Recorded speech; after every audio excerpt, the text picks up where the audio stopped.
अस्सलामु अलैकुम वरहमतुल्लाहि वबरकातुहू। बिस्मिल्लाहिर्रहमानिर्रहीम। आज की रात आम रात नहीं है।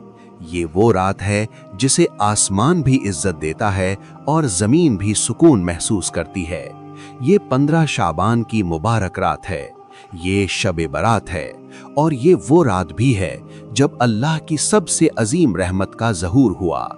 इमाम ज़माना अज्जलल्लाहु ताला फरजहु शरीफ की विलादत की सूरत में। आज हम सिर्फ एक रात का जिक्र नहीं करेंगे, बल्कि मग़फ़िरत, तकदीर, इंतज़ार और दुनिया के मुस्तकबिल सब पर बात करेंगे।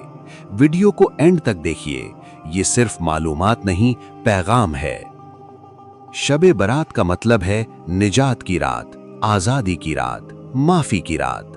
रिवायत में आता है कि इस रात अल्लाह ताला आसमाने दुनिया पर तवज्जो फरमाता है और फरिश्तों से फरमाता है कि क्या कोई है जो माफ़ी मांगे, क्या कोई है जो रिस्क चाहता हो, क्या कोई है जो परेशानी से निजात चाहता हो।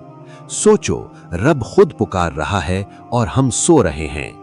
इस रात आने वाली जिंदगी के फैसले होते हैं। जिंदगी, मौत, रिस्क, इज्जत सब अल्लाह के हुक्म से लिखे जाते हैं। मगर याद रखो, तकदीर बदलती है तौबा से, दुआ से और दिल के सच्चे रुजू से। 15 शाबान की रात में इबादत और दुआ का बहुत सवाब है। दिल साफ करना और गलतियों की माफी मांगना बहुत जरूरी है। इमाम ज़माना अज्जलल्लाहु ताला फरजहु शरीफ के इंतजार का असल मकसद ये है अपने आमाल को बेहतर बनाना, जुल्म और झूठ से बचना, हक के साथ खड़ा होना, अपने किरदार को इमाम जैसा बनाना।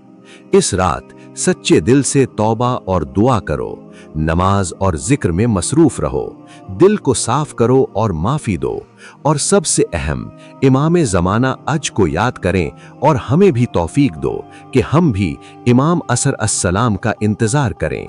आमीन।